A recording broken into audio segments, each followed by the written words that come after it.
അമ്മേ, പാൽപ്പായസം കിട്ടില്ലേ? ആ പിന്നെ കിട്ടിയടാ. 2 ലിറ്റർ ഉണ്ട്. ഒട്ടും കുടിച്ചിട്ടില്ല. ഇനി എന്ത് ചെയ്യണമെന്ന് ഞാൻ പറഞ്ഞുതരാം. ഭാര്യയും ഭർത്താവും ഉടനെ വരുമെന്നാ പറഞ്ഞിരിക്കുന്നേ. വരട്ടെ വരട്ടെ വരട്ടെ. അപ്പോഴേക്കും ഇവിടെ എല്ലാം റെഡിയാക്കി നമുക്ക് വെക്കാം.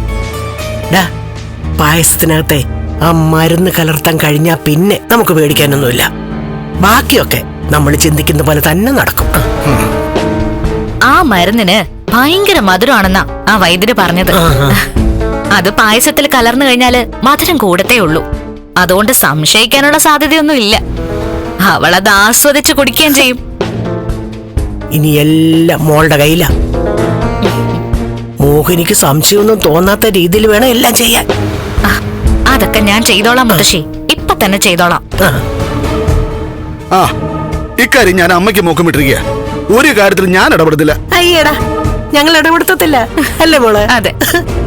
ഞങ്ങള് പെണ്ണുങ്ങളുടെ തലച്ചോറുണ്ടല്ലോ, അത് പ്രവർത്തിച്ചു തുടങ്ങിയ പിന്നെ നിന്നെ പോലുള്ള തടിമാടന്മാരായ ആണുങ്ങൾക്കൊന്നും പിന്നെ രക്ഷയുണ്ടാവത്തില്ല. ആ മോള് ചെല്ല്. അവൾ അടുക്കളയിലില്ലേ? ഓ ഉണ്ട്. മോക്കും മരുമോനും വേണ്ടി സദ്യ ഒരുക്കുന്ന തിരക്കില്ല. അവളുടെ പിറന്നാളിന് അവള് തന്നെ സദ്യ ഒരുക്കുന്നു, മറ്റുള്ളവരെ ഊട്ടാൻ. ആ ഒരുക്കട്ടെ, ഗംഭീര സദ്യ ഒരുക്കട്ടെ. സദ്യ കഴിഞ്ഞ് ഇനി അവൾക്ക് അവളുടെ മോളുടെ 16 അടിയന്തരം കൂടാ.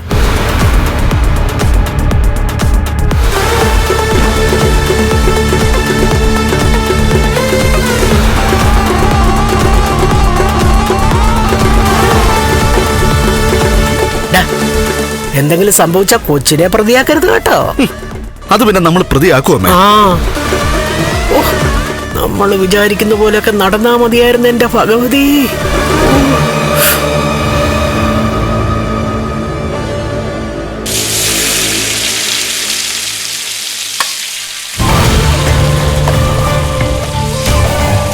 അമ്മേ, പായസം കിട്ടിയോ? ആ, മോളങ്ങോട്ട് വെച്ചേക്ക്.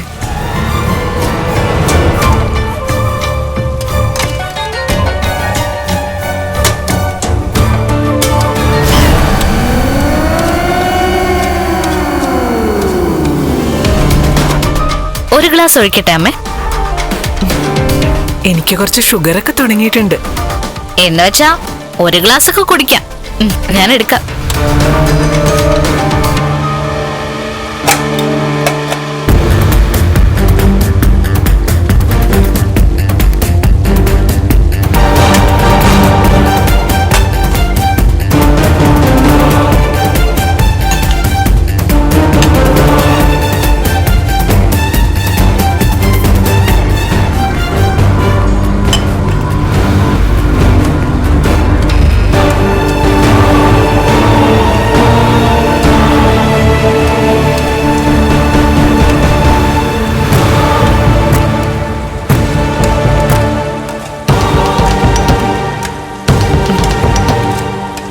അമ്മയുടെ പിറന്നാളിന് അമ്മ കഴിപ്പിച്ച ഭഗവാന്റെ പായസമല്ലേ?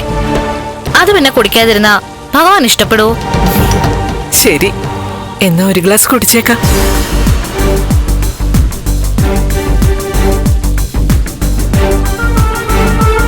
മുത്തശ്ശിക്ക് അച്ഛനും കൂടി കൊടുക്കട്ടെ?